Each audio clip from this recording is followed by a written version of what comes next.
Happy Sunday, ladies and gentlemen. We're here live for the Shonen Ronin show, episode 45. And let's start with the weekly Shonen Jump issues. I forgot what issues is. 28. 28. So let's start and have a good time and let's show our panelists and our beautiful faces. Welcome, anime lady fans. It's myself, LegendDVash, as always. Down below is Sam the Manga Man, my partner in crime as always. And here we have Kendall, the Kyle Ken, because we can't wait for the new chapter that comes out this month of Dragon Ball Super. So you guys haven't checked that video out from last month's chapter, please go check that out because we can't wait to check this one out. But without further ado, we're here to do Shonen Ronin, episode 45, covering Kaiju number 8, Undead Unluck, and JJK came back, My Hero's on break, and One Piece chapter 1052. And for those who don't know, quick announcement: One Piece will be taking a hiatus for a month at the end of the month. Next week chapter is the month break that is coming back the following month in July 20th something. I don't have the date right here in front of me, but definitely will be a month break because the Wano arc, the Wano has been closed. The chapter is coming to an end of the arc itself, and Oda will be finalizing what he wants to do, and Film Red is coming out next month in Japan as well. So a lot of preparation from Oda on his side. So One Piece will take a break. Will Sam take the opportunity to read the series and catch up so we could have him on the conversation? Well, who knows? So many things will be in preparation for the Oda himself. Just like Black Joker, I don't need to catch up to One Piece just yet. But then again, I probably enjoyed One Piece more than Black Joker, so...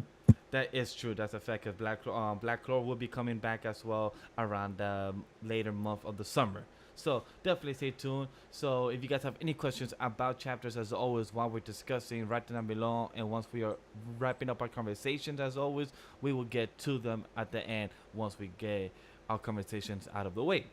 But without further ado, guys, let's start with Kaiju number 8. Because this one was a chapter released on Thursday. So definitely Kaiju number 8. How do we feel about this emotional chapter? Let's start with Kendall. How did you feel about this emotional chapter of Kaiju number 8? Kaiju number 8 was pretty good. It was kind of tame for me. I don't know if I was expecting more from it. It was kind of delivered on what I would think would be this week's chapter. But for the most part, it was well-rounded.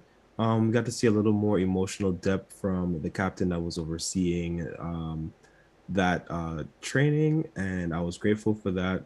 But overall, it was a little above decent chapter for me.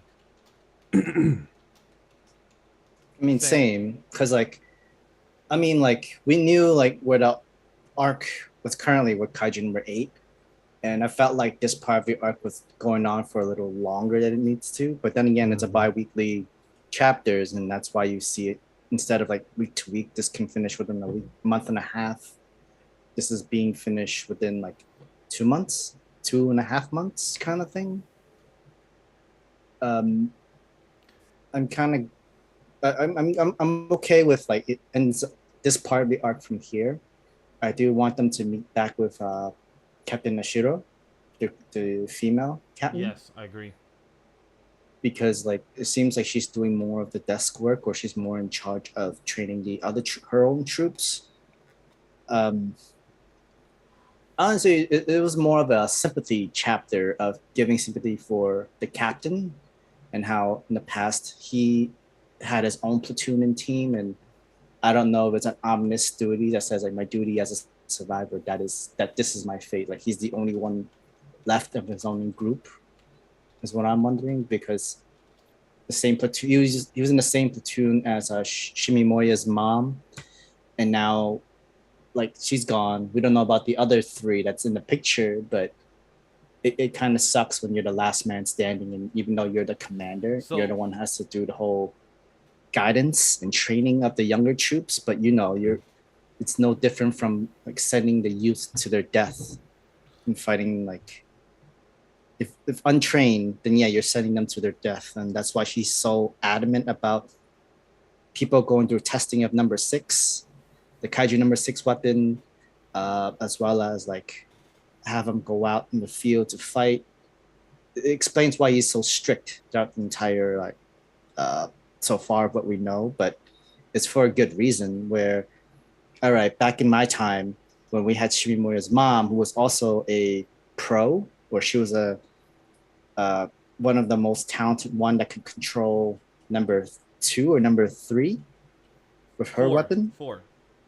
Okay, She so was number 4. the previous folder of 4. Yeah. But like, but he does have a point though. One who is able to wield the the kaiju weapon is the one that goes in the front lines and most likely to die first before everybody else behind, because you're the strongest. The strongest has to be out in the front protecting the people in the back, even with like a whole platoon and squad to help back you up and stuff like that.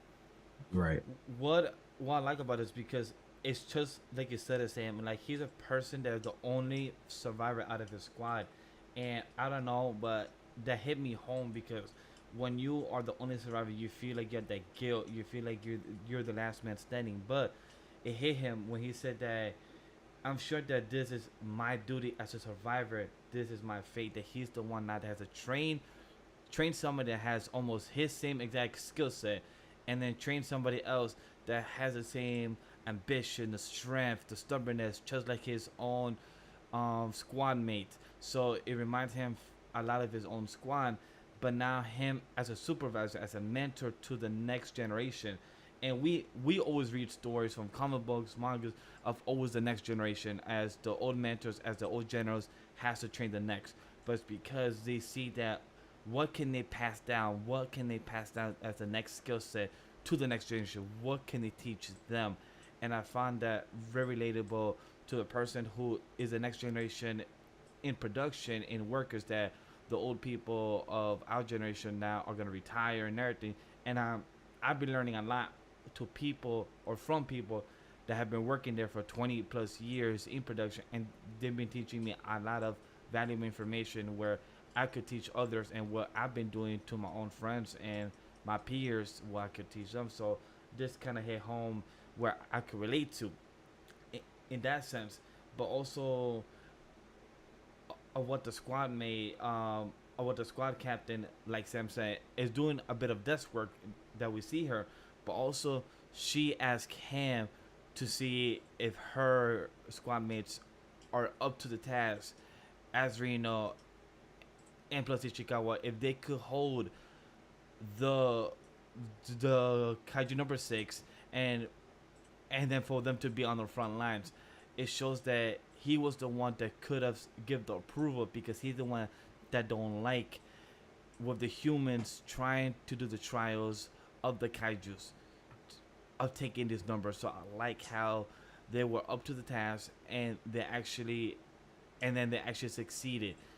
But it was also funny how he cried while on the battlefield, but also it's because he felt that this was a big moment for the future, for all the future generations, because we don't see that a lot. And to show whether the general or with the supervisor crying on the battlefield, because he even said it, Gervin said it, like, anyone who would cringe if the supervisor suddenly started bawling their eyes next to them, sir. Like, oh well, at any rate, she go up past. Like, girl even knew, like, this is kind of awkward because your general or your supervisor don't really do that.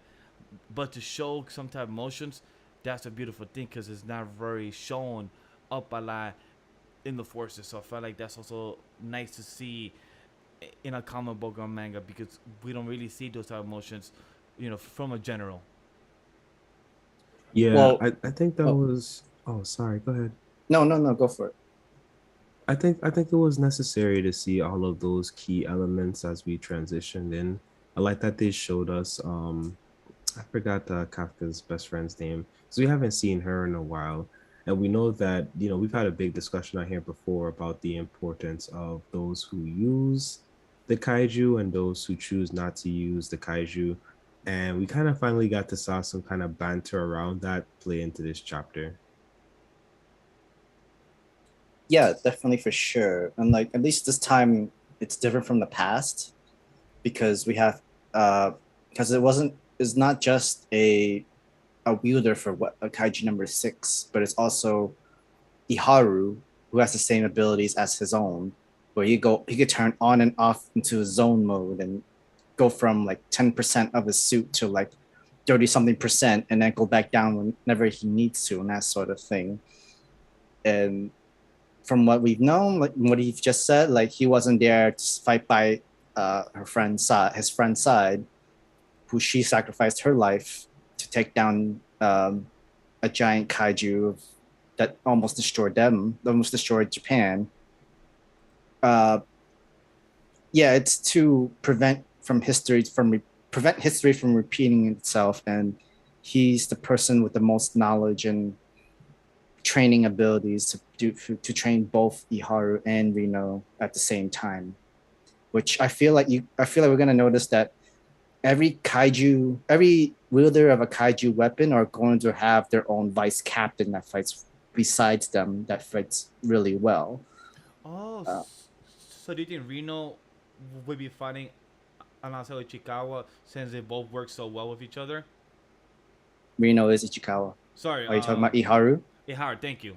Yeah, that's why, because we already know, we've seen it, Reno can't fight with just the kaiju number 6 weapon on his own, because he would put too much pressure on himself, and he's gonna put himself down when he fails into this most problem. Iharu is the motivator, who's also he's not a wielder, but he's also just as good as a soldier.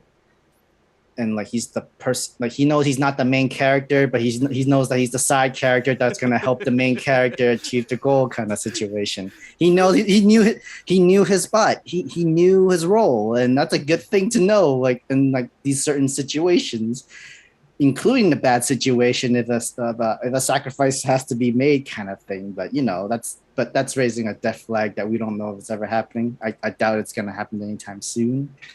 True. But what I like about what they're doing, because like Sam mentioned in the beginning, with Kaiju number 8 being a bi-weekly series, and taking their time with building its story and the lore, that the first day, in the first 30 chapters or so, they build our main character, the character of him and the general and Japan itself. Now in the last 30 chapters, they're building other side characters.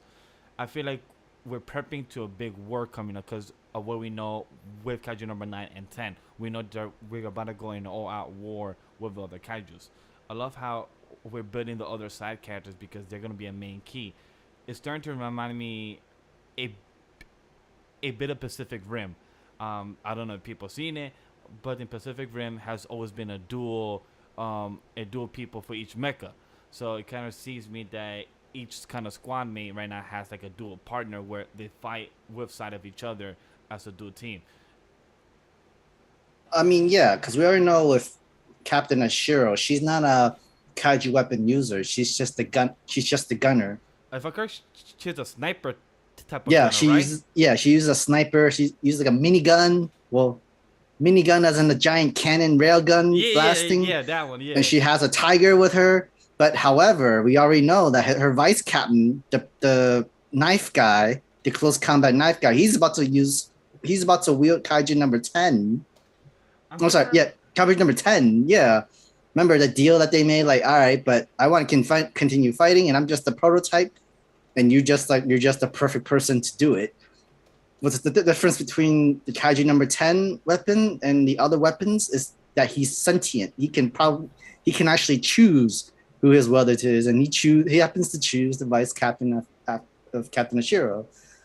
I can even see that tag team happening where he's close combat fighting with the kaiju weapon. Next thing you know, the kaiju ain't see it coming when a sniper shot comes in. So perfect transition of what you said, Sam. The tag team with Iharu and Reno in these past chapters reminds me of the game of the Army of Two. I don't know if you heard of it or seen. I heard of it. Cover. It's an old game. Yeah, it's an old game from PS2. Yeah, from PS2 and from the Xbox. It's an Army of Two. That's what these two tag team remind me of the character, how they each hold each other back. So it's very beautiful. I appreciate that they brought that to Sam, because I've been trying to think of how their dual type of tag team remind me of, and this is what Army of Two, because they both are two members that each watch the pack, but each of them have their own special set of skills. So, Kenny, any thoughts? In regards to what you just said, The or in general? overall, or if you have any final Nah, thoughts, anything. that's my close. I'm good on my closing thoughts. Like I said, this chapter gave a lot of good stuff as far as just like some things that we had some looming questions about. But I feel for just answering the very few questions that it did, we could have gotten more from this chapter. Um, but I'm overall satisfied. Cool, cool, I cool. was going to say like to add, we already know like everybody like we like in the past every kaiju weapon, every wielder of the kaiju weapon always goes solo, and we already know how they all end up. They all end up getting killed. They had no back. They have no partner. They have no backup. They had no platoon to literally watch out for them because they were either too weak or they were going to get in the way and they weren't going to be able to catch up. We're now in the now where they're transitioning the army, the army and platoon, where you need a two-man team, one with the that one who's the powerhouse and one with the skills. And like we already know Kafka's partner is going to be the captain, but then we already know like but it's going to be transitioning for Shimimoya because although like the first captain says like he can't like do this by himself, and he himself is training both Kafka and Shimimoya. Shimimoya is going to be the one to replace him to do a tag team fight, while Kafka is the kaiju and Shimimoya is the weapon user with the axe, I believe. Like she's also technically a kaiju weapon user too. Yeah, it just really depends on what the next arc is, what the next arc is gonna establish, and that's something with Kaiju number 8 that they don't really always foreshadow of what the next arc is gonna try to indulge to. So I'm really curious to see what is gonna be the next chapter. But next chapter is in 10 days, so we just have to see. I think we're trending towards everyone meeting up again. I'm just looking at everything that's happened to this point, and I think that's just kind of like the logical conclusion that I've come to is that like it's just a matter of how you say it, who's going to show up next. But I think we've seen all of our key characters that we wanted to see get paired up already. So ultimately, I think it's time for everybody to meet up or at least transition to the next fight, whether they find a way to track them underground, etc., etc. So that's my predictions, anyways. Actually, technically, it's a three-man team. You have one kaiju wielder, one skill One skill pro, pro yep, user, and the previous master and a or teacher. previous expert, yeah, yep, Oh yep, shit, yep, you're yep. right. Mm-hmm. It's a duo with a leader, a veteran leader, basically. Huh? Yeah, like their That's pretty master interesting. trainer kind of thing. Like if everyone needs a similarity comparison, it's like Naruto. Every teacher had the three-man squad to Yeah, train students to balance each other out so that they can work well and with each other in team. there is more people from the class. I just don't feel like they.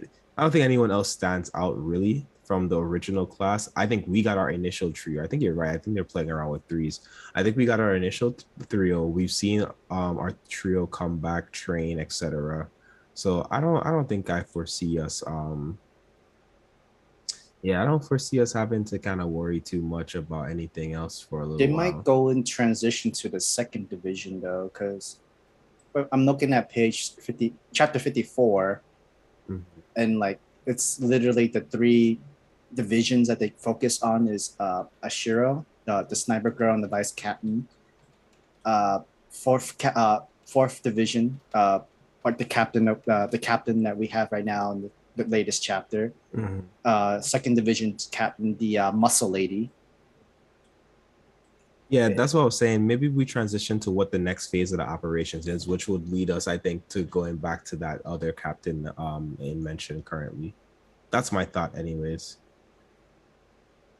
Because we do remember that all of this time they're prepping for a big siege basically, and trying Mm-hmm. to figure out how they can get to where they suspect that the kaiju's are hiding underground. Yeah, and the ocean Yep. fault, which is the hardest to get to. Although, like we've seen so many people doing the combat part, I actually would rather we see within the technical route, of I don't know, you have a submarine. It literally have like a whole ship build or a way to get to the fault to fight Hmm. number That nine would in be its fun. own That'd be very base. fun.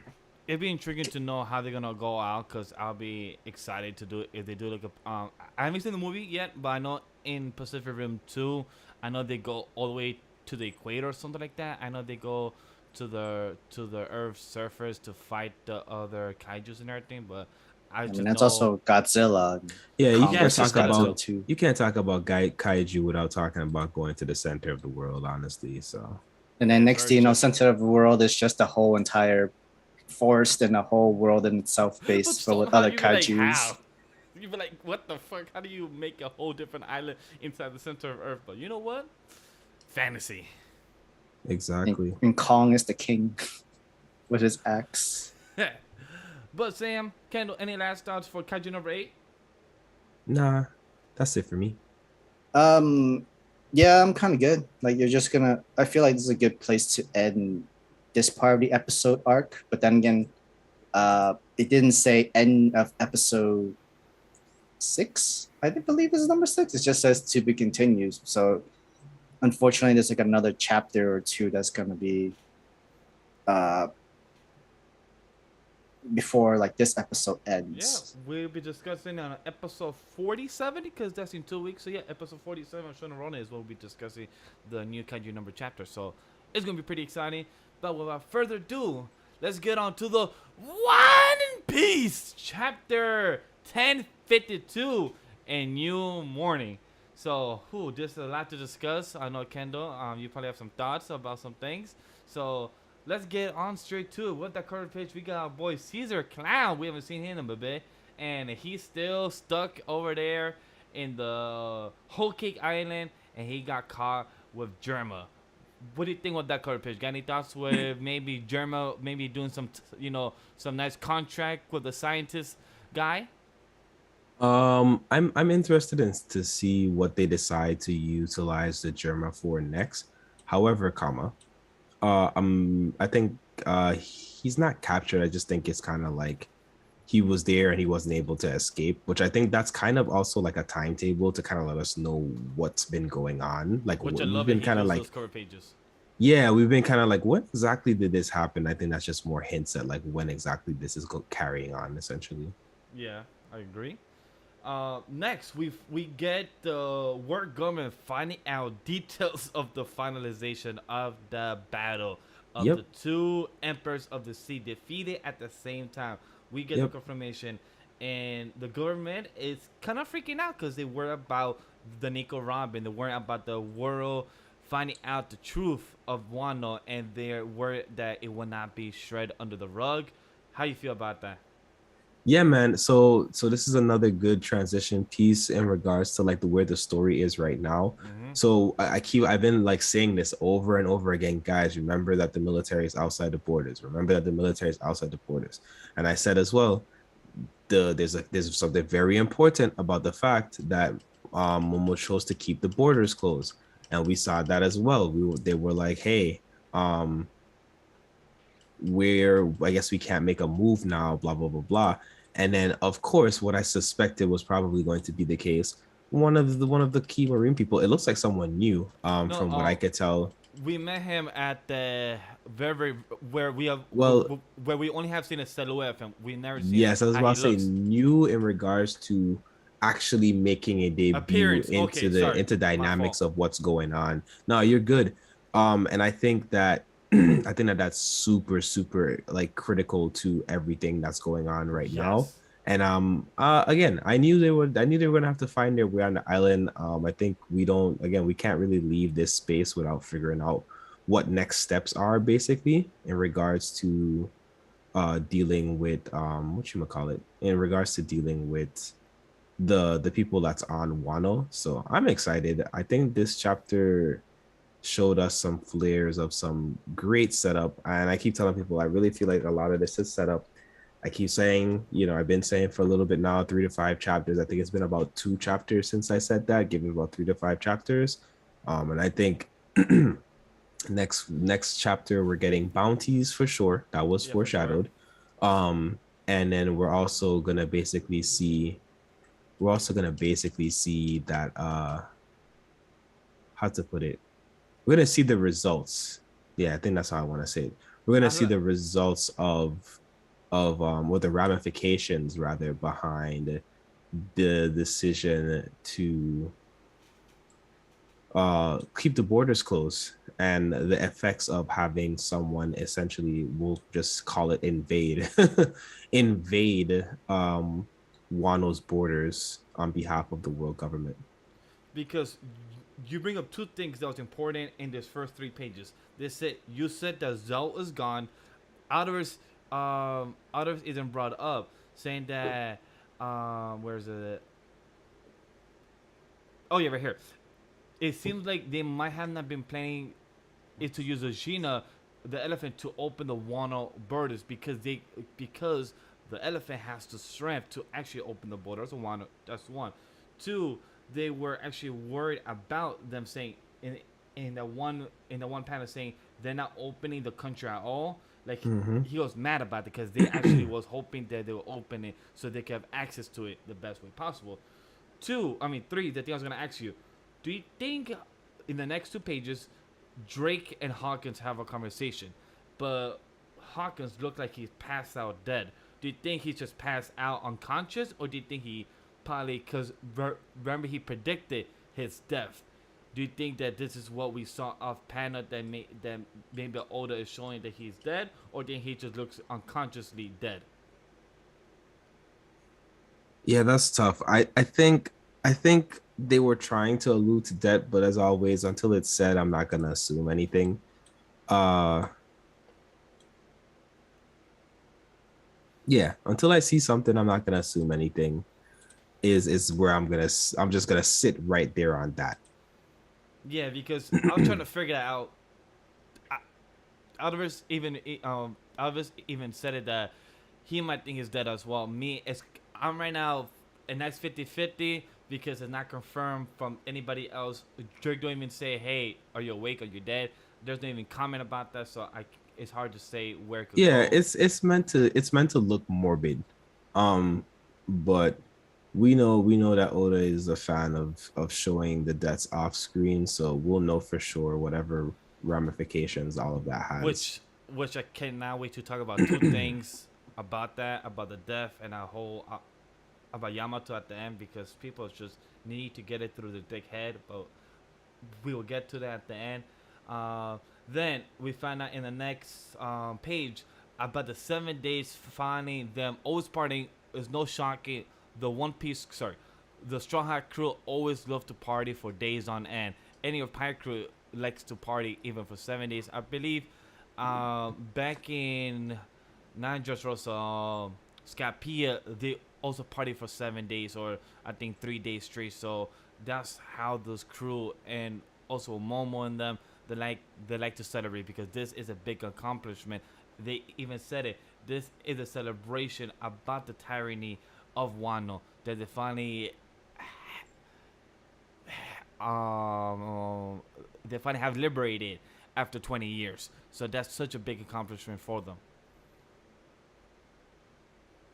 Yeah, I agree. Some just backtracking. Another thing is, did you notice that there were some titles in bold? We had Joy Boy in bold.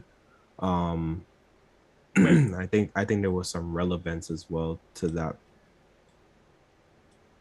I probably missed that. Yeah, so when they Boldness. first refer to Luffy, and they're kind of scanning through at the middle, they refer to him as one of the heroes, and Joy Boy being that person who's one of the heroes. And then the next person is the Blade King. So then there's a lot of relevance there in regards to Oh that yeah, the and God what of the Blade. Yes. ramifications. Yeah, the God of the Blade.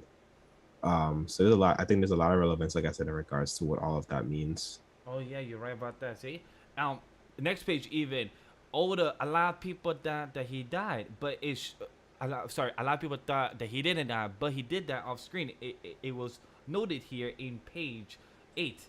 Only this one will honor Lord Odin, and surrounding him all of the daimyo who fought for the country, and starting with the Lord Yase plus Ashura and Aizo. A lot of people thought they didn't die, but it confirmed here that they did, and it was off screen. People people don't like to understand that Oda does kill people. Some people he don't, and some people he likes to false kill, and they come back later.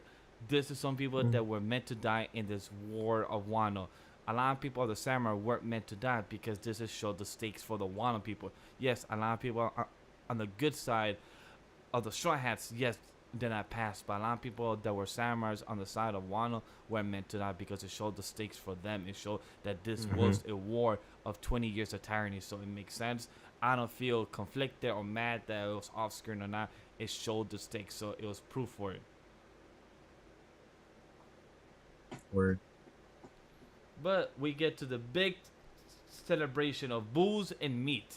And our boy Luffy screamed meat as always. And Zoro don't even care about for. He said booze. He said, oh shit, more booze? I'm all for it.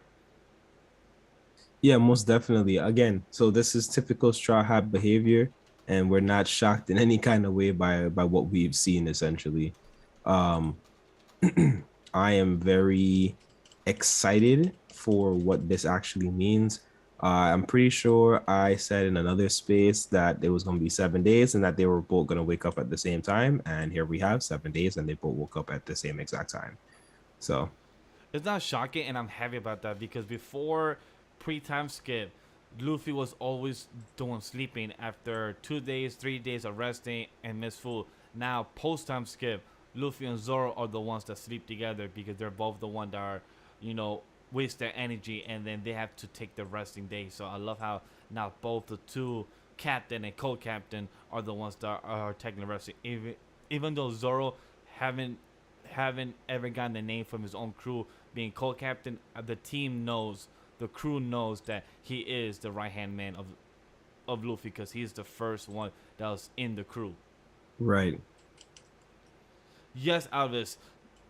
Yo, Kendall, is it me or am I the only one that's, when he sees Momo, it's so weird to see him in the adult version and see him tall now, like he's built different, like, pun intended. It's just very weird to see him as the adult version now. Yeah, no, I like it. I like the play that they did with Momo there as far as kind of like making it like a issue of like, yeah, you grown now, bro. You can't just be doing these kind of things. Yeah. And I love how they both ask him, like, who the fuck are you? Like, it's me, Momonosuke. Like, what? Oh, so you're an adult now? Yeah. Like, I love how they point the joke even. It's like, wait, you're an adult now? Just happened to just be there? Right. Yeah, no. Again, it's a big deal. It's some adjustments that need to be made. And I think it was a cute little touch to wrap everything up here. I think also like continuing to this, even like my final thoughts on it. So the final scenes in regards to like the whole bathroom, I think that was also like impactful as well because this has been something that the internet has been tussling my with in God. regards to Yamamoto. Knox And said y'all it need to well. understand, when a pronoun is used, y'all need to learn to respect the pronoun. There's a reason things were said the way they were said throughout the entire series, and Oda came back and doubled down on exactly what that was. It just makes sense. A lot of people don't understand that if Yamato wants to shower with the boys, they see him, like, he sees themselves as a boy and as a pronoun and everything. So go for it. No matter that what they dress up or what they look as, is a he. Yamato wants to be with the boys and they're with the boys. It's as simple as that. People in the fandom need to understand as Oda.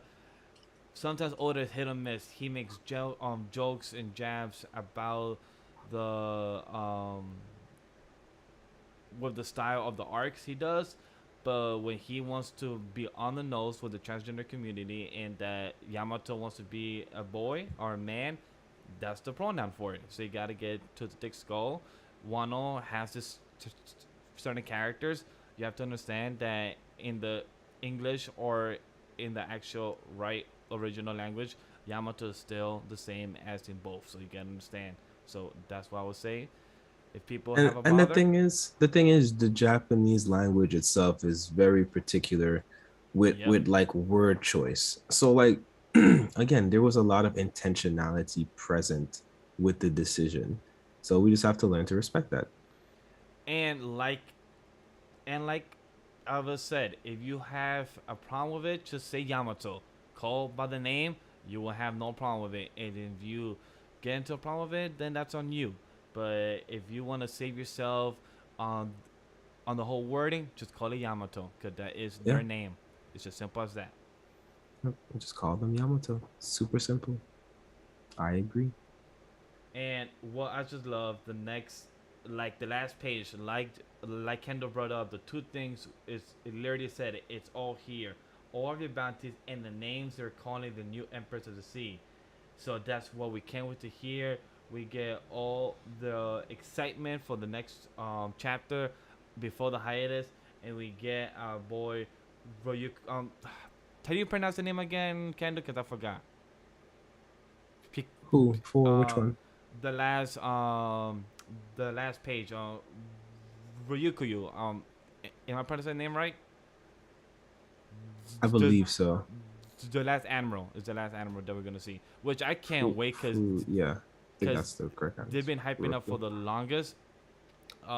Because once we saw our blind admiral, damn, I'm losing the name. Damn, what's the blind admiral name? Was it Fukaku? And then Sam, do you remember the last admiral name? Holy fuck, I do not.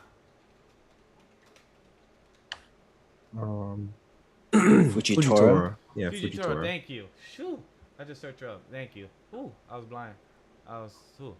Yes, Fujitora and the Kizaru. I can't wait because this person has been hyped up for a long time, and also this admiral also uses a sword. So I'm curious to see if Zoro is gonna be intrigued to fight him instead of Luffy, because you know how Zoro also wants to fight the person with a sword, like he's done Zoro against Fujitora the same. So I'm curious to see how's that gonna go. Yes, Green Bull. That was also his name. That was his other name, Green Bull. I appreciate that out of us. I was like, what the other name he used as well? Green Bull. So I'm curious to see his color design as well, because we have only seen a whole silhouette on the anime as well, because that was way before. I think the 890, I believe that was the last time we saw him around that during the Reverie, I believe it was. So we don't know much about it. What is the Green Bull Devil Fruit? I have no clue. I cannot even give you a guess or theory, because I believe I have seen some theories before, but I do not recall. Kendall, do you have any theories about what could be their devil fruit?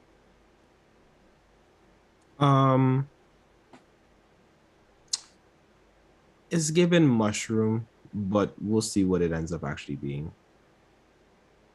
Okay, cool. I just can't wait. We're gonna have some interesting conversations for next week. I'm curious to see how everyone's gonna react, killing them.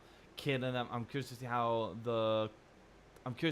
they continue alliance for Luffy, Law, Kid, Apu, and them is all gonna react to the next bounty to them, and the next Emperors of the Sea, and how Luffy bounty is gonna be like. And does he know how to use Gear 5? Like, now that he's conscious and awake, can he access Gear 5 consciously? Is what I'm curious. Goku eventually did it with Super Saiyan God. Yeah, you see? So, it's possible. So, any last thoughts, Kendall? Or you're all good? Yeah, final thoughts. One Piece continues to be good. This chapter, much like Kaiju number 8, was just kind of feeding us a little bit more information. Unlike Kaiju number 8, I would say it did a little better job of being and holding my attention, because there were some known cliffhangers in this already established world that was presented to us, and foreshadowing some answers to things. And yeah, I mean, again, I don't know, for the Zoro haters, I don't know why y'all thought Zoro was dead, but he's alive, so suck it. I don't know why I kept people. It was just don't even get me started. That shit. People hate Zoro, and I have been convinced for a long time that people hate Zoro because people like Zoro, and that's the only reason that people hate Zoro. Like, It's because they prefer Sanji more than Zoro. For some reason. just like That's not even a reason. Sometimes some people just, there's a strong dislike for Zoro, and I think it started when the ladies started simping for Zoro publicly online. that's when I noticed that the hate for Zoro seemed to surface itself. Ah, I ain't calling nobody out, but that's what I noticed. So heard you. So jealousy. Could be, but for me, my last final thoughts, I can't wait to see the bounty. So, like Alves said, the bounties always go hard, and when you go on a hiatus, this chapter is gonna go flame because I know Oda likes to do this big cliffhangers before he goes on break. Two, I hope we see Morgan. I want to see a reaction of him because he always gives a nice type of reaction about the bounties and about Luffy. He loves the worst generation. He loves it because it gives him the clickbait of his newspapers articles, and I can't wait for that. It's always great amusement for all those type of conversation, and I can't wait to see um the planting seeds of what we're gonna come into from the hiatus. What is Oda gonna give us to eat before he goes on hiatus? What is he gonna feed us involving the Wano with the world government and also with CP0? We also could see Shanks. We also could see the possible of his father, because remember that we saw the world government working with Drake and everything else. So I'm really curious to see how everything's gonna fall together in the next chapter. I know I said a lot, but Oda could put everything together in one nice chapter. Just give us small piece of information leading up to next, because I know, like the chat said, Elbath. I can't see because Usopp needs, not saying that he needs character development, but I want to see more importance of Usopp and Nami. Just fucking draw at least a map. It's been a while. Like, just draw Wano. Like, yo, here's the current Wano design. I want to see where everything, our current islands are. Or, I'm curious to see, remember how Oda always gives us in the anime and in the manga where each person is in the current story, and you know how we always get a map of where everyone is in the anime and everything. Imagine it does Nami actually drawing of how the island looks and everything, but just Oda has never actually told us, but maybe that's just Nami doing it. What you think, Kendall?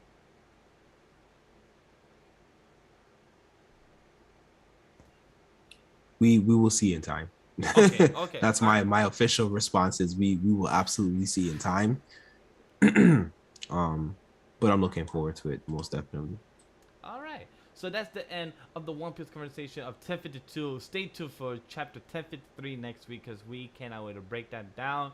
Now, next is the Undead Unluck, the science elite of all, because we're not gonna put you guys to sleep.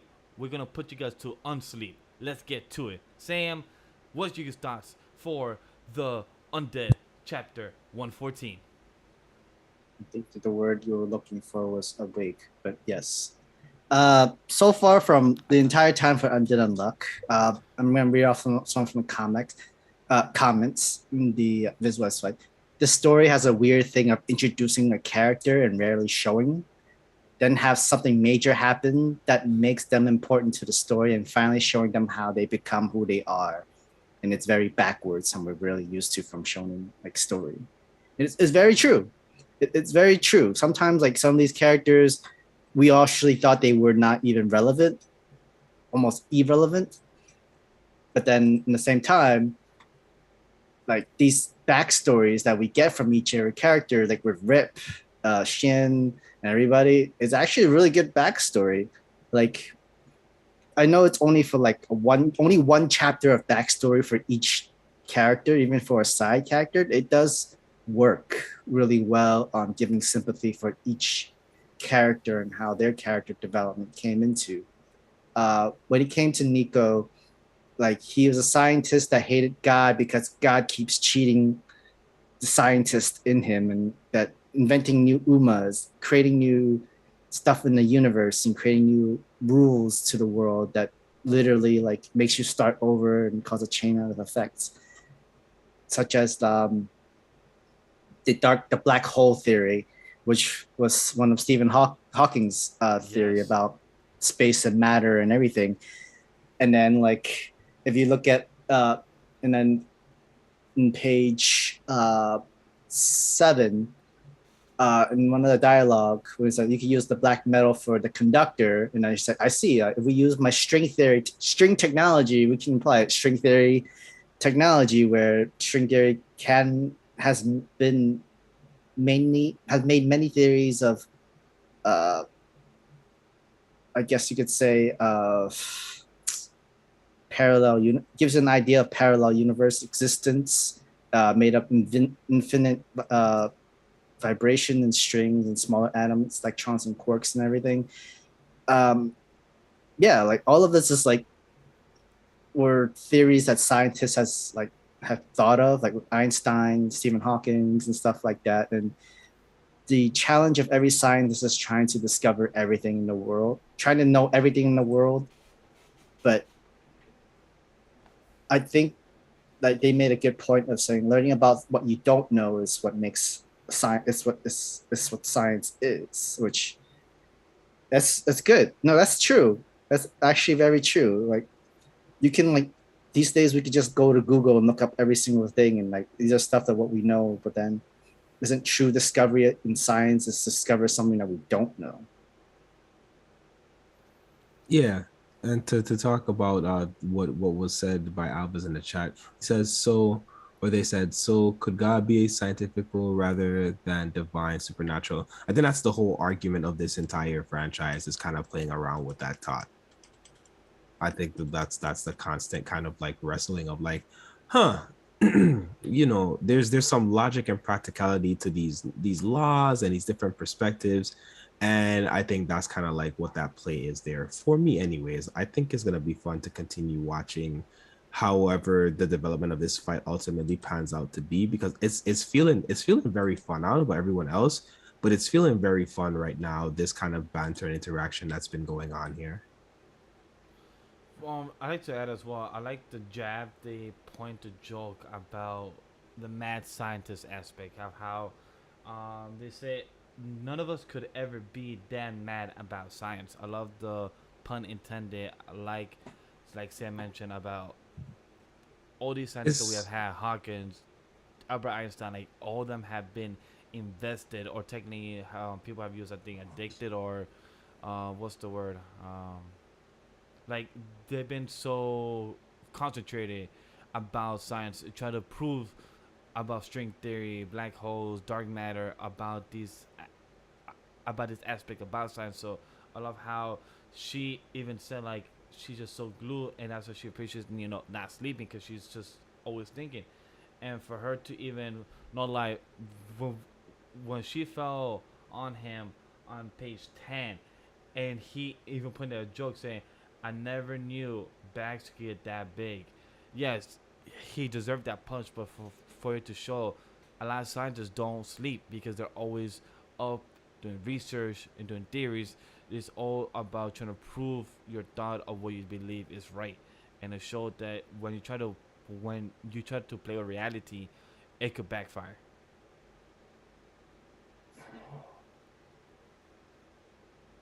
And then like this chapter really is the whole a group of scientists of all male scientists in the room. Then when a girl scientist comes in, it's the whole, hey yo, there's a girl in the room, there's a good mentality. I mean, sometimes like hormones gets the best of people, and yet Nico is like, yo, hey, I don't care who you are, I just want to do my own stuff, and I don't want you in my way and that sort of stuff. And knowing Ichiko, she's literally like the female embodiment of Einstein, person who loves person who wears the same outfit over and over again, does not bother to shower, does not, everything's a waste of time. It's more of a discovery and everything. And the person, Einstein also had something where he didn't sleep for a good amount of time, a good long amount of period of time. But narcolepsy is a very serious condition. It's a very bad condition. So I think you're right, and I think even to the reference to Einstein, it's like the bags being turned into the eyeshadow. So you know, if you guys know, Einstein's pretty notorious for the messy big eyebrows. So I think you're right. I think there's a lot of nods there. And again, we always see these kind of like really fun concepts around basically like how to put it, just takes on things that we're not accustomed to seeing represented that way. So for one showcase of that, you could consider the female scientists. You consider scientists and just a whole and how they operate and kind of have to move or are forced to move, so to speak. And again, this is definitely a fun chapter for me. Undead Unlock continues to not miss. That's all I can really say. That's really true. That's the true tea of all of this, is that Undead Unlock continues to not miss. It's very true. So You ain't wrong. so it was kind of like Nico loving Einstein, and then Einstein was a woman, and string theory is Einstein's theory, and it makes a good understanding where two scientists loves another scientist. It's just who at the, even if one is more brilliant than the other, it's more like, hey, like this is, I mean, I'm a scientist, you're a scientist, let's make chemistry, so to speak. And to add to that is that it makes sense now the way we see. Oh, I was supposed to bring on the. It makes sense of how we see with Nico character by the end of this chapter why he is the way he is because of what happened to him. I mean, to him, yeah, and why he made the acceptance of the new rule and made the contract is to betray the whole round table. And to add to what Sam said in the beginning, how each character gets introduced in Undead Unluck or with Shonen. Sometimes it's kind of more for the plot and to move the plot. But for Undead Unluck is that they introduce characters but doesn't feel forced. They add it, but I feel like it gets added because it's part of the story and it gets added at the right moment. So that's something I believe I like about Undead Unluck because not every single character feels like it just came out of nowhere. Like with Undead Unluck with this character, it's just like, oh, she's there for a reason because she's there to introduce us of why our character Nico did this betrayal, or why he's doing this for this reason, or why he's gonna fight against Andy/Victor for this reason. So he has a purpose. So it's not like, okay, he has no purpose, so he just betraying them. So that's something that I like about it, like that they introduce us, give the backstory, but then it takes us and gives us pain. So a bit of happiness, a bit of pain, a bit of happiness, a bit of pain. So it has that little nice rinse and repeat if you like pain. It's also crazy where we know like the union can only have like 10 seats, I believe, and we finally see like literally previous members of the union. Unsleep was one of the users, and then like she had to die, and it had to create another negator member, and unfortunately it had to be Nico that has to be the one gets the downside. It feels like God's last joke to every negators, like, or from humans to negators, is that they have to have one like bad day for each and every one of them, and they activate, and it's either they act and it activates their negation, or it's because of their negation. Because remember, like how Fuko got the unluck ability was because she loved her grandparents, she loved her parents, and they caused accidents of unlucky and stuff like that. And then we have Rip with his unrepair, the moment he has to do surgery and try to save someone. It's literally, there's like a whole God's curse to every person, where like when you can find a certain happiness, or if you discover something, or if there's some truth that that he doesn't want you to learn, like his last joke to you is like literally like, hey, yeah, no, you're not getting this, and I'm just gonna, like, because of your negation, not give you this negation, as so to speak. So question, so do you think like, you know how each negator and when somebody dies around them they each get like their own type of ability, so do we think how God is always watching is Yeah. how God watches everybody kind of situation. exactly, so And like it just makes it more sadistic. It like God himself finds this a game. It's kind of like Jigsaw. It's like, are you ready to play a game?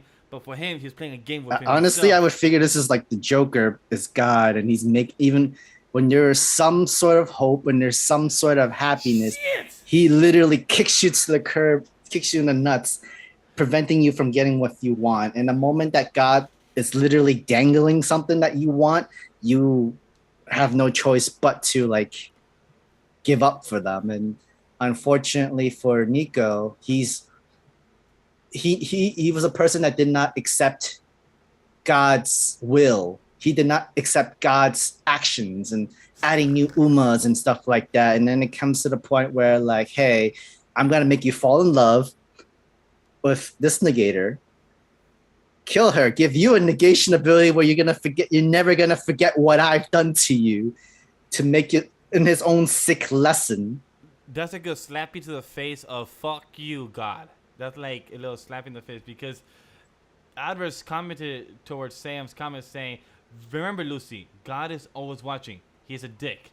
If Joker becomes a god, this is a good what if scenario for DC Comics. If they ever want to do like another type of Joker type of side story of a whole different Earth, this is a good side story because this would literally And God does not let this end. He lets this repeat over and over again with the cycles and everything. Now it makes sense why Andy is more committed, and plus Victor is more committed to helping Andy to say and fuck up God's plan.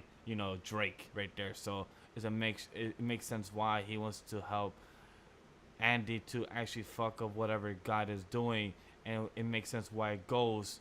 And not every God's plan's a good intention. Like that's something you have to know. Like even every bad thing is not. You may say it's God's plan, but it's not always like out of good intentions. Like, and from that last page, seeing Ghost. Yeah. And we know, like what we know from the soul or the ghost ability, Nico chained it with His soul. fused with Ghost basically.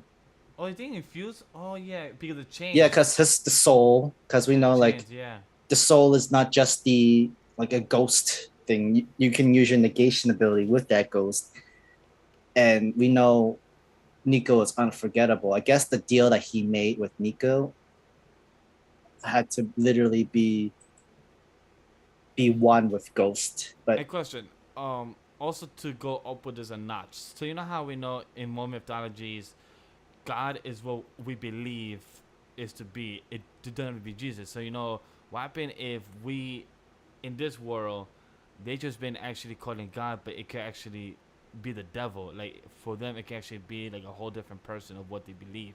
Like it's just a person that like a whole archangel. It's the one that's actually doing all this mess up shit, but it's not God himself. I mean, you could blame the devil, but who made the devil? Ain't that God? And then like wouldn't God be the most? Wouldn't that make God the most like flawed person in a way? And if some people's gonna say like, oh, you made the devil to tempt people. You didn't have to make temptation. You didn't have to fuck with us with every situation that's like bad situation that comes into us. That's what makes this whole type of journey with this series, because it's like once we get in the next, who the hell knows, next 3-5 chapters, once we get to the point of Ragnarok, once it happens, once the loop happens against, like, are we gonna see a moment of what God could look like, or because when we saw Luna, we only saw some type of figure, we didn't see the embodiment of what it could be or what it is. So just to see what it looks or could be, it just makes it very intriguing. I mean, I feel like Andy has to use Ghost for Fuko. So I feel like literally everybody has the same goal. Rip wants the time machine, the ship to do to the next loop, and he needs that loop for Fuko. Now we're now in another battle where Nico needs Ghost in order to get his wife's soul back, and he technically needs to put Fuko's soul back into her body, which another deal needs to be made with a Ghost. It's like you have to fight everybody that you've known that helped you, because they all had their own mission, but then your one mission, your course of mission needs to literally be in the way of everybody else's. And unfortunately, it was first Rip, now Nico. And then I feel like there's going to be another person that he has to like fight and go through. And I feel like it's going to be the captain herself, maybe. That's a very interesting theory. I'd like to see that. Or like, it could be Billy too, because if Andy and them go to the next loop, what's the whole point of getting the Aegis shield? What if Andy ends up being the thing that's actually in Andy's way? Could be. Also, I do want to give a shout out to Aldous again because he said a beautiful quote. Even though it's from the movie, BVS, is Lex Luthor himself, Jesse Eisenberg said it. If God cannot beat the devil, he is not all powerful.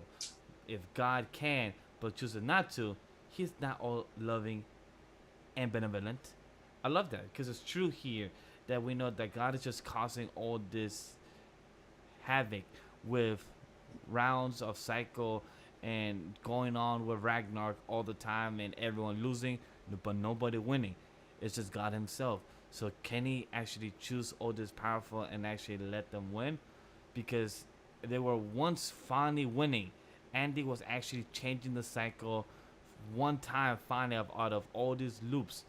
But once that he saw somebody was getting close to the finish line, he said, hell no, no, no, no, no. I'm going to stop you right here. I'm going to send my 2 pals to stop this in your way. And now everyone is betraying. Everyone is doing their own twists and turns. Rib, Nico, and everyone has their own in stopping our boy Andy in his tracks with Fuko cannot reach the Ragnarok. So I'm really curious to see how is Nico gonna turn his way, just like Rip, because Rip at the end said, "Look, if you're gonna do it, please save them." So I'm curious to see of how Nico's gonna do it, because like Sam brought up, like Aros and like Kendall brought up, it could be his daughter. It has to be somebody to bring up when Nico to switch sides and to realize he's in the wrong.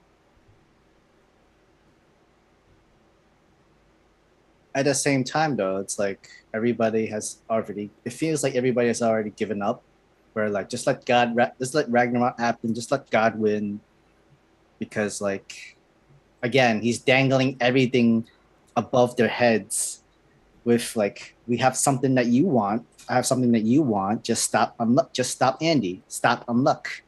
Literally, you make your own comrades your worst enemies because situation has fallen on to the point where God has something you want, and it's not, besides being able to kill him, He's willing to tempt you with the love of your life back. And it is hard to go from the love of your life and then, or say fuck the world and go for the love of your life, or to give up the love of your life just to save the world situation. It's the needs of, but like, it's the needs of the many outweigh the needs of the few.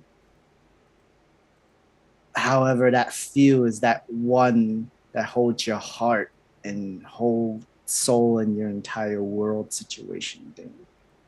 And it was God's fault that He just took it away from you and destroyed it. And He's only willing to give you like a small piece of it just so that nobody could get what they want. Honestly, it is a kick in the nuts. Right? From what we know in a lot of storytelling, God likes to kick people in the nuts in a lot of like fuck you in the face. So it's more like, how are the humans or how the people gonna get this retribution against them? So it's really curious to see, are we gonna reach Ragnarok? How is Nico gonna go? Because it's more on Andy and his ambition, and how I love the quote of the Unsleep. I forgot her name already. Ichiko. I appreciate that. Thank you, Sam. I love how Ichigo said that science isn't your quest to just know knowledge, is your quest to just understand things and things that are unanswered. That's what drives her. That she just wants to know more about the rules. Why are they established? Why are they put in? So I love how she has the quest of knowledge, quest to know more, and that's what kind of gave our boy Nico his ambition to even learn because of her, because of him having the idea of like, what is it to know, what is it not to know, why are there rules, why is God doing all this? So I love how our boy Nico had this fuel of knowledge of to understand because of his partner. But that's what they had in common. But it seemed like we had this whole conversation good for the Undead Unluck chapter. Any last thoughts? I was going to say, like, I don't know if Miko will be the one to snap him out of it, because Oh, in you the don't think same so? time, if he's able to do this with his friends or people he's close with, I don't even know if he's able to. I don't know if even his own daughter, even the love of his life's like gift to him. This is Dracula's term for the son, with the whole like I'm killing my son. I That must is really am true. dead. I'm like the gift that you've given to me. I'm killing. I am gone. To this point is if Nico is really willing to kill his daughter, then yeah, he really is gone. That He is doesn't true. have any sense anymore. At this point, if he would see that. But the thing is, he's so overflooded with every memory because he can't forget everything. Because from what we know, on Sleep, the moment she got her negation, she got the whole black band, Yeah. and then when Nico didn't have his negation, he was able to sleep fine and everything. Now, literally a whole flip toss when the moment he got his negation ability and he can't forget anything. Sure, you can sleep, but you'll still learn. Yep. And everything that you've known, you're gonna sleep. You're gonna learn everything, and of course, it's a whole entire torture of scientists in a sort of way. I guess what God is hoping for is that he doesn't, if is hoping for that enough memory to destroy the existence of his wife as well as the existence of his daughter. But it feels like we've not seen one flashback or any scene besides the moment of the deathbed. Like he only saw his wife throughout the entire time. He was just staring at his wife instead of her daughter. That kind of shows you where, like, yeah, I don't know if I have the same love for my daughter if my wife had to die.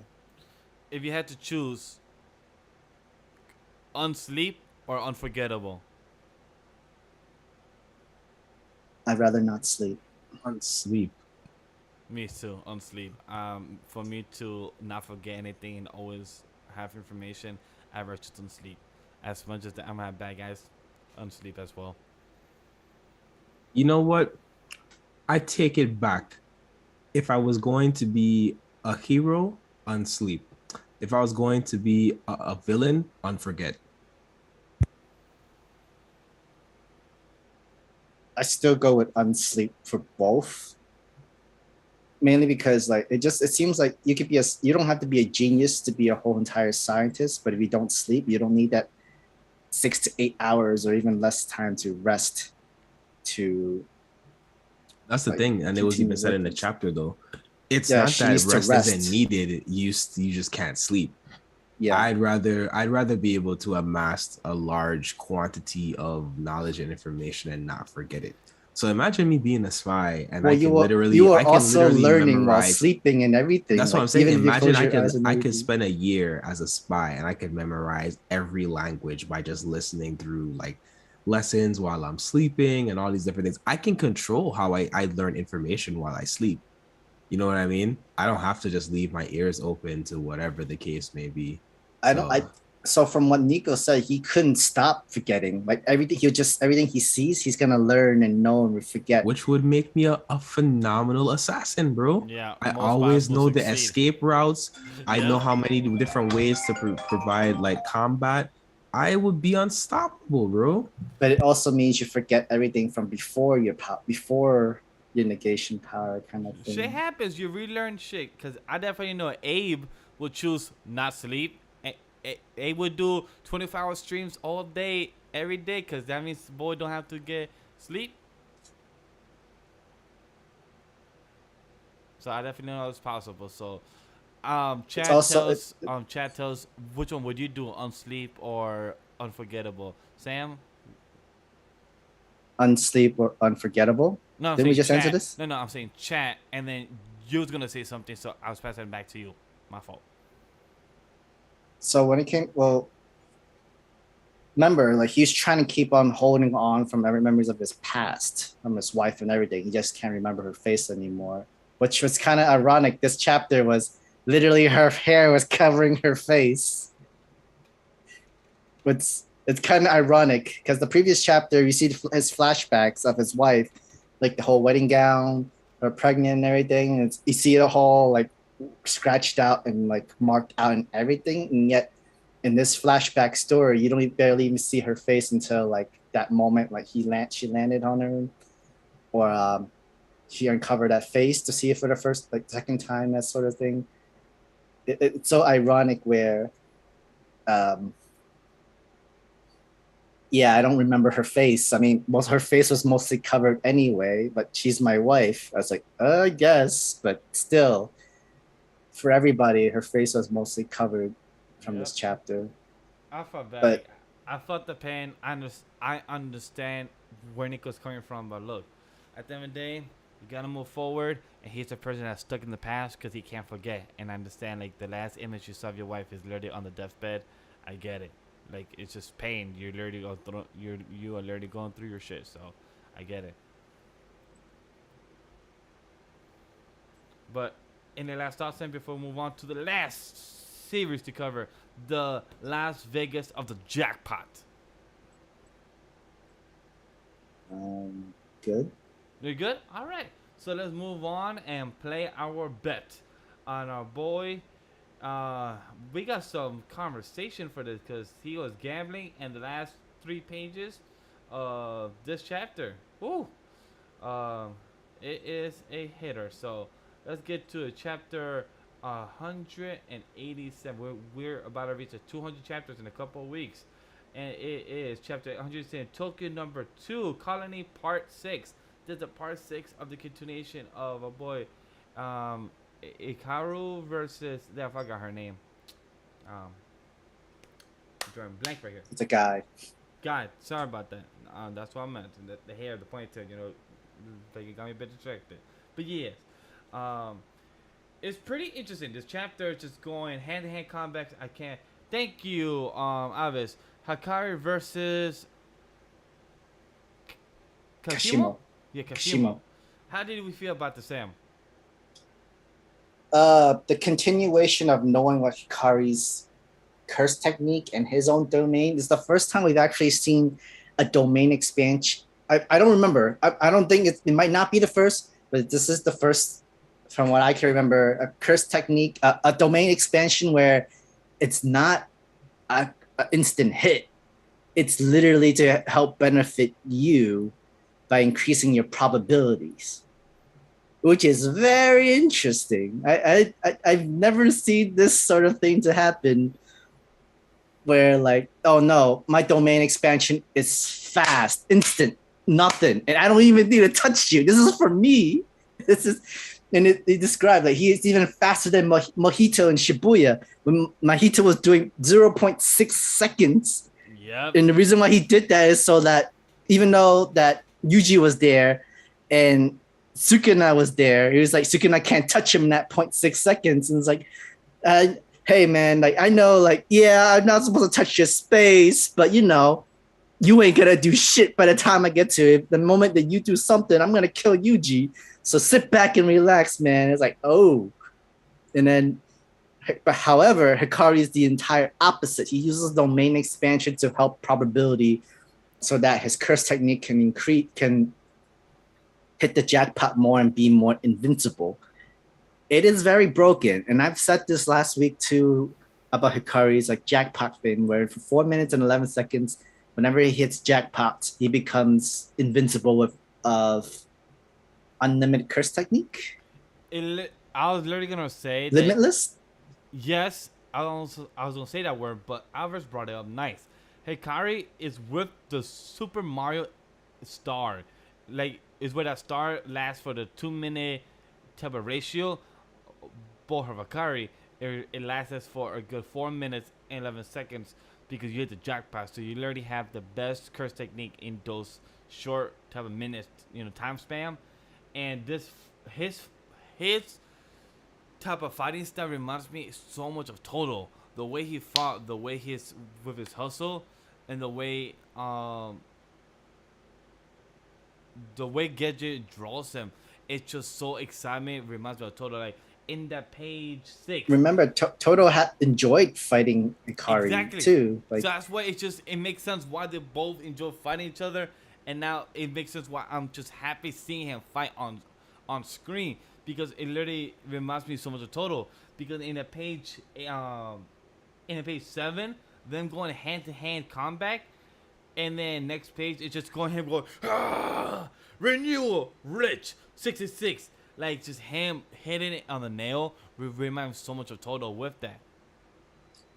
it literally is like Hikari is like a whole entire video game in itself. Like, so the first plan that Kashimo thought, like, all right, I just need to kill him before he activates his Super Mario powers.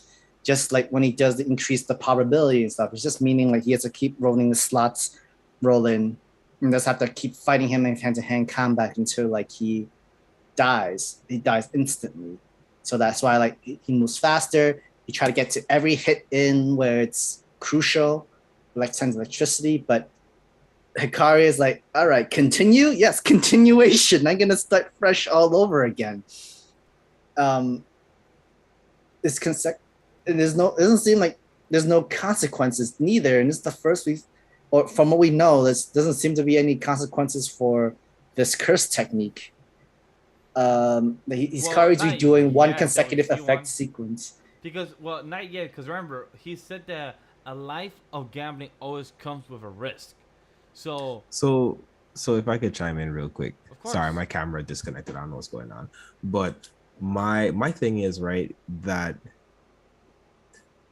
it's, and I think I said this maybe a few weeks ago, it's not, the risk has to be there, right? Because there has to be there is. There has to be some type of exchange. Yeah, I missed it. Like, so he says that, like, so the first run you do is you have a 20% chance of activating jackpot. So it's a visual effect with high chances. For that reason, the risk of drawing a dud is greater during normal times. Right. So think about blackjack and counting cards, right? Mm-hmm. Like, it's not perfect. You're not gonna win every single time. But if you know how to count cards really, really well, you can win like 95% of the time, basically. You know what I mean? It's very high probability of getting to your success, and knowing your winning combination and understanding that there's some kickback involved, and it's a necessary risk to kind of feel the thrill that he has. So I think that that's kind of like what's going on there. To me, that's like what I see. You know what I mean? I feel like he needs to keep. There's going to be times where he needs to keep increasing probability to get the jackpot. But the more like he have to keep using increased probability, it increase the risk of him getting killed during that time limit before he can activate the jackpot. But I mean, I guess from the narration, it also says like the reason Hikari doesn't usually use it unless he has increased probability on. I'm hoping it doesn't raise a flag where the moment where he didn't have the time or opportunity to use increased probability, and he is taking like a whole 1 to 99%, 1% chance of trying to hit jackpot, and it's like one last stand or last fighting chance that he's gonna have, and he somehow hits it.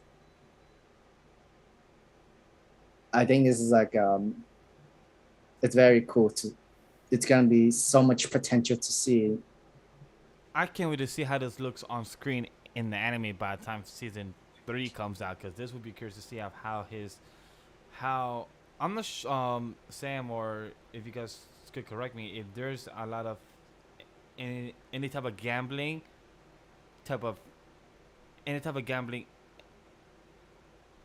of anime on screen, because I'm curious to see how with the fighting choreography with him, and then you're showing his curse technique on the side of how it would look when he hits a jackpot. So I'm really curious to see how is that gonna look on screen for his character, and for his fighting ability is gonna be very intriguing. It's also another video game too, where like, all right, I got 2 of the same number. The goal for this is to like, I have to press the button the moment it reaches that certain location.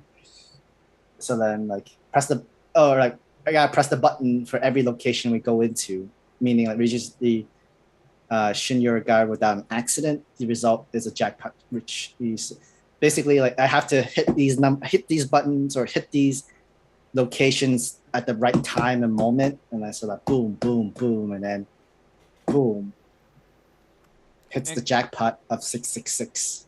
And plus this, with that question about the 666 from page 7 to 8, is he healing himself with the jackpot 666? Because from the page 7, he looked like he got punched in the face and the blood's coming out.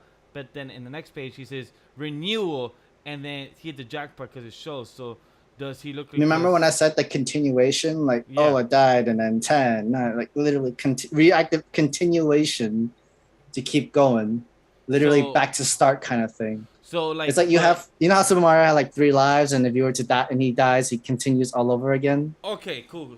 So yeah, it's not that he's getting healed; it's more that he's going from start A instead of going from the whole cycle. So going from B. You reach a checkpoint, and then you can start from that checkpoint situation. Yes. Cool. Copy. Thank you. I was trying to understand that scenario. I appreciate that, Sam. Then renewal seems to be like this same thing too, a continuation after getting beaten up. All right, renewal, continuation. I guess like every jackpot you had, you get 3 new lives or something, or a certain amount of lives. Not entirely sure. Even hitting the jackpot was weird too, because after the first 2 6s, and then they introduced the game, the narration where like he has if the character reaches the location without an accident, the result is a jackpot Richie scenario, and that's how he got the last 6. And then to know right after he got the 6 is when he literally screams the music. And then there is an actual background of music for him, so it shows like that's very hype. But then that transition when she says, "For 4 minutes and 11 seconds, you may be unkillable, but I will kill you anyway." And then we get the flashback of 600 years ago of Kenjaku and the conversation with this person.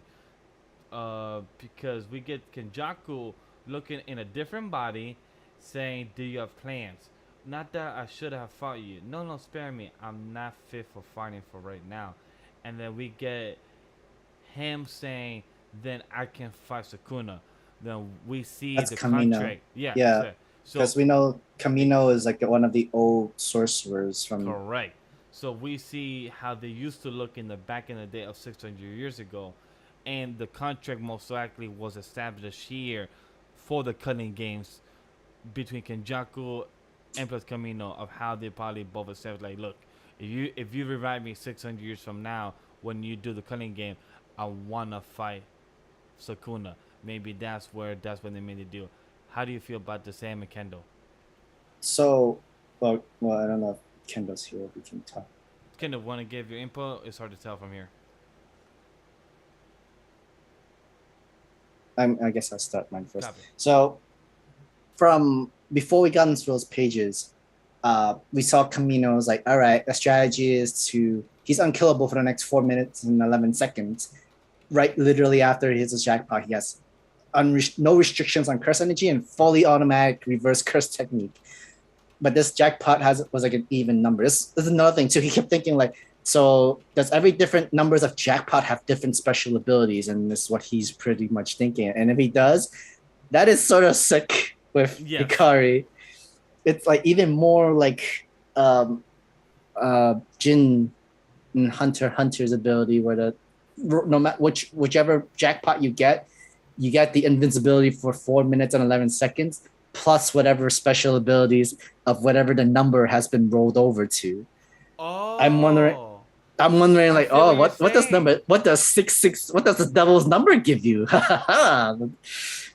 Like, I'm wondering like, does you get the devil's luck and that sort of stuff? Because you got 666, you got the devil's number. Does that mean you have his luck and everything in this fight? But yes, Skin. Thanks, Elvis. Yes, no, Kite. Kite. But don't Japan have different numbers for the devil? Because I know For us, it's 66. But don't Japan use 333? I think, or a different set of numbers for the devil. Besides number 13. 13. I know it's 13. So maybe they use different because I know 666 will count for us, like in the Spanish, and I know other cultures uses those numbers, but I'm not sure if Japan uses those numbers. So because if it works about the devil's luck, it will work perfect for this because it will make sense about if he could do anything and be unstoppable. Like she commented saying that for the 4 minutes and 11 seconds you may be unkillable because that's maybe you have the devil's luck. But like Sam says, Oh yeah. Elvis is right. 4 is four is an unlucky number as well. yes, that's the other one I was thinking about as well. So Hikari's first jackpot was triple threes, I believe. Yeah, I would say you got the triple sevens before too, right? Yes, we did. Kai, I don't know the characters. I'm not gonna read down. I know about that. Yeah, so, I know 13 and 4 are the unlucky numbers, and then Geji gave us my best of friend. You're right. Huh? It's just so many questions with Hikari because we don't know much about his character. We're just learning all it right now on the surface level. So it really has, not saying more questions than answers, but you're having more, I guess the phrase, you have more possibilities. Pun intended, because he literally said in the beginning of the chapter saying that increase his possibility. So his chance of having 66 is the jackpot. But if you go in the casino route, it's kind of like the winner takes all. It doesn't seem like different numbers would give him different abilities, it seems like, because going back from the previous chapter, the base stars, what we've know, well, from base star, what we know is that we don't know the numbers that he hit for the first jackpot, but he has the whole unlimited reverse curse technique and the full automatic reverse curse technique and the no restriction curse energy thing. So there might not be anything more special. From what I noticed with the previous sorcerers from 600 years ago, like Kamino, the cannon head dude, and the assassin girl, Yeah. they all want to fight a stronger sorcerer. Everybody wants to be the top dog of everything. They want to be the strongest. It's like literally the Baki universe world where people will die. If you want to be the strongest and you're gonna die, we don't want competition. We don't want you to get stronger. Like the strongest is right here, and if you don't, the top dog is here. If you're not able to match the top dog, you die. Question, Sam, remind me in chat as well. We know a bit about Sukuna's history. We know that with Sukuna, 4 arms, 20 fingers, and he used to be a human, but then he got built with so much curse energy throughout the years that he became a big embodiment of curse. That's how he got sealed. The king of curse. Yeah, the king of curses. Do we know who put him as a curse seal into the 20 fingers? Do we know that? It was a team up with the 3 major families. Okay, cool. Yeah, the 3 major families were the ones that helped took down Sukuna. Do we know if Kenjaku was part of that? Because I'm curious. Kenjaku's family is one of the 3, the evil scientist. He was like the black sheep of of that member's family because he did the forbidden like stuff. He's if I were to example, he's like the Orochimaru in this universe. Yeah, Alf says Noritoshi Kamo, the original evil nobleman. Yeah, he's literally Orochimaru in this universe. Especially when he goes to a different new body, he transplants to a different brain. He seems to keep on living and has all these memories and everything, and he does his crazy experiments and tests. Man, is Orochimaru in JJK. Definitely for sure. And plus Kendall, was you gonna say something? Oh yeah, no, I was trying to chime back in earlier, Of course. Oh, but so go for it. I was just adding to the point of like we don't really actually know the official deal in regards to like the whole ceiling thing. So we I think time will kind of showcase what's going on, much like Sam was saying, like there's definitely a desire. A lot of the old users, they were just looking for their next thing. I think that's kind of like a thing with like even like the curses and everything, people's ambitions, the way we know that powers manifest and work in this world. I think that's like a really just important thing to kind of like know and understand about the way this world is set up and the motivations behind those who have chosen to side with, you know, the dark side, so to speak. I mean, technically, now that I'm thinking about it from everything, uh, Kenjaku literally planted everything. I'm like, Yeah. Oh yeah. Yeah, that's the Because same. As soon as No- he came on the screen, that was the even first with thing I thought Sukuna too, because like it seems like every powerful sorcerer wants to fight the strongest sorcerer. That seems like, and then it seems like Kenjaku had to meet with every single person that are strongest in their group, in their division, and everything, including Sukuna himself. I feel like even sealing Sukuna was just part of his plan, so that Sukuna can come back to the modern world and fight every sorcerer from the past in their prime. but So we that's see why it's a younger Camino, and then in the past he was just an old man with these abilities. and that's why our boy Tengen is afraid of Kenjaku and wants all this handled already because Tengen has literally said it like, yo, I need you guys to go out there and I'm gonna stay in here in my little bubble being shielded away from Kenjaku because And Tengen it's not knows what's just, going on.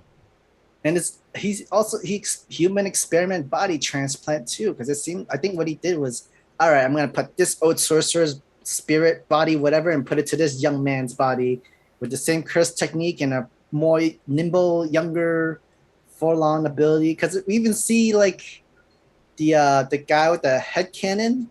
I think that's him, right? The past and the assassin woman, uh the from Michinoku, the greatest cursed energy output ever happened in Date Providence. Remember, his head cannon is every shot he can do is always like the highest the cursed highest energy curse. without no rest and everything. It seems like, all right, let's give this to a younger body, give that to a younger body.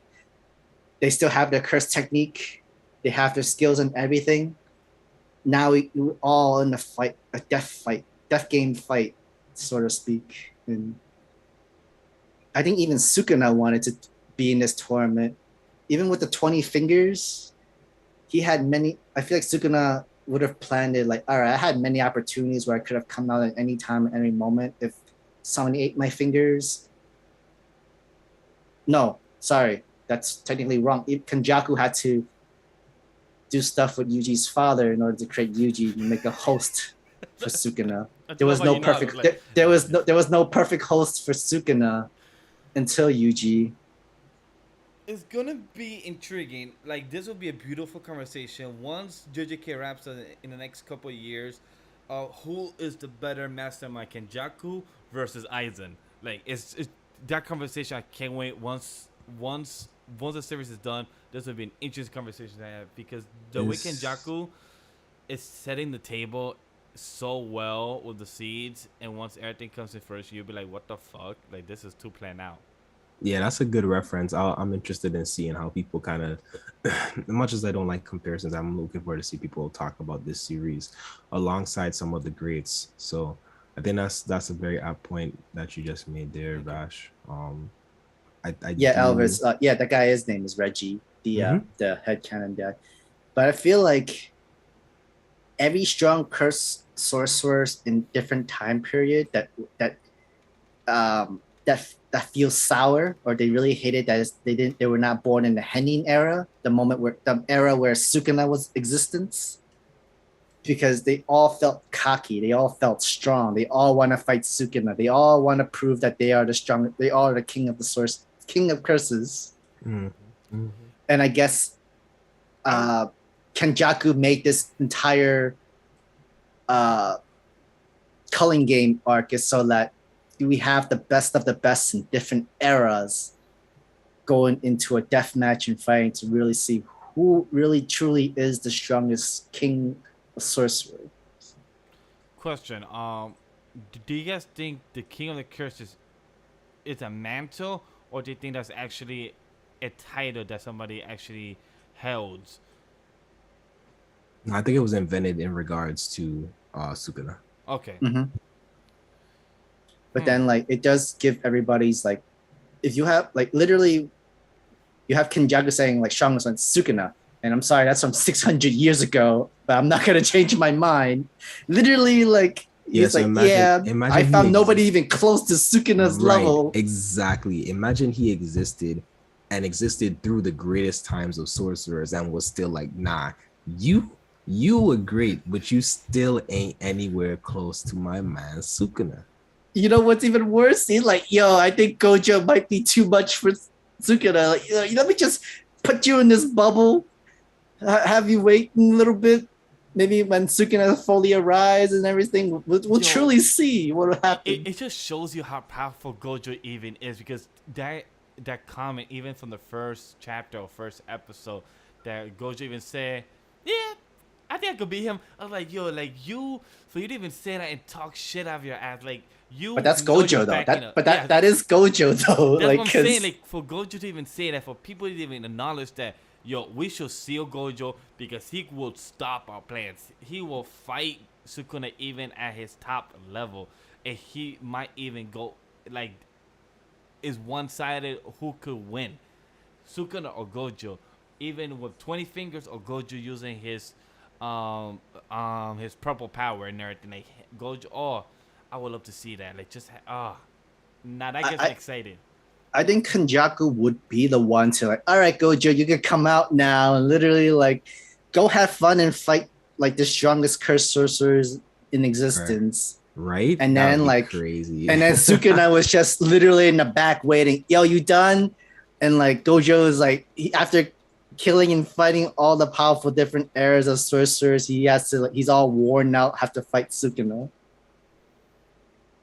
I don't. That's the only way that we can actually see. Okay, that's a very big disadvantage. I don't reread a lot of series. There's only a few series that I've done. It's One Piece and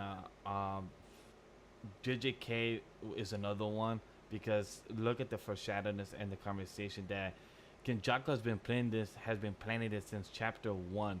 That Kenjaku literally has planted the whole Shibuya arc for Gojo himself, and then executed the whole Culling Games for Sukuna and the other deals he planted since 600 years ago, 1,000 years ago. It just shows how Kenjaku has been planning this for many fucking years.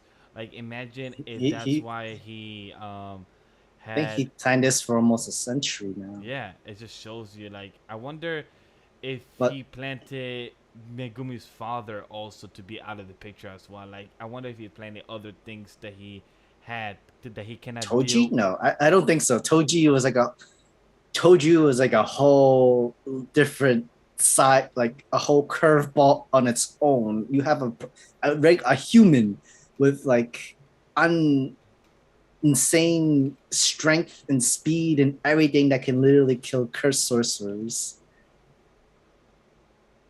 If I don't know if Kenjaku really truly did have something to do with it, but it could definitely but I feel like it really was because of Megumi's family, the family existence, where the black sheep is someone who's way too strong for his own good, and the black sheep. I said that for that reason, because if you cannot control a black sheep, if you cannot control somebody in your variable of a plan, you have to take him out. So maybe you had to cause like a whole domino effect to take out your black sheep, and not have him destroy your future plans with the Culling Games and everything. Because imagine if imagine if Toji joined the Culling Games and he was still alive. Ooh, the matter of mess that he could cause, just not having no curse energy, and the matter of the battle junkies you could just cause and fight with. Oh, what's insane is these same battle junkies are fighting the modern curse sorcerers today, and they're getting their ass whooped. Yo, you whoop both their ass. The two guys whooped the Reggie and the the assassin girls' asses, and now Kamino's getting his ass handed to him. Sam? I mean, so you gotta look at it. We know that these three, Gojo, Yuta, and our boy, who's the one that's currently fighting? Forgetting his name. Hikari. We know that they're the three strongest of this like current generation. I was like, man, Toji would have loved this. Toji would have loved this. Absolutely would. But yeah, I think all of that's important. I think again, I feel like all of this is like super relevant to like an overarching point that needs to be made. Yep. And I think we'll continue to see some good come from this. Because when it came to Kamino's mind, he's like, I wanted to fight the strongest ones, and apparently, unfortunately, it's not in my era. Next thing you know, in this modern era, there was more people they're not Sukuna, but who are just as strong in their own way, and like he doesn't even care that Hikari has the whole superstar 4 minute 11 seconds of unstoppability. He just loves this. He wants to fight to his last breath, which it's the same for everybody. Because even Reggie was like, yo, because Yuta described where his eyes screaming, dude, I want to fight. I want to fight so bad. I want someone stronger than me. I want someone to kill me with this. And like same thing with Kamino, like, yes, the battle hungry, the never ending battle. I want this fight. Meaning like I don't want to win after the 4 minute 11 seconds. I want to kill him during his 4 minutes and 11 seconds. I just noticed every cursed person that we see on screen are battle junkies. The only one is not as Gojo. Yeah, but all from the past. They're all from the past. No, but I'm saying about current people as well. Yuji, Nobara, Yuta, all current cursed people like Todo. Everyone is a battle junkie because I don't know what is this cursed energy that fuels people's blood, but they give them battle junkie type of syndrome because everyone is fighting. You know what sucks? You know what really sucks? All of these guys all these students want it normal lives, but apparently they all have family baggages, trauma, backlashes, and everything, and they just got thrown into this mix of fights, and now they have to fight people who wanted to fight these people, who wants to fight, and these teenagers just so happens to have this OP power and everything. To go into these fights. You forgot about Panda. Don't speak about everyone winning. Panda, dude, his father dead. The principal's dead. The principal made him. The principal made him. Oh, he got the head on the stick. Dude, remember his existence is from 3 souls.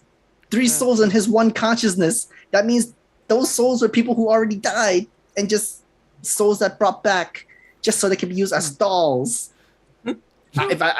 If that's not traumatic, that's pretty traumatic. You're sacrificing a group of people for one being, a sentient being.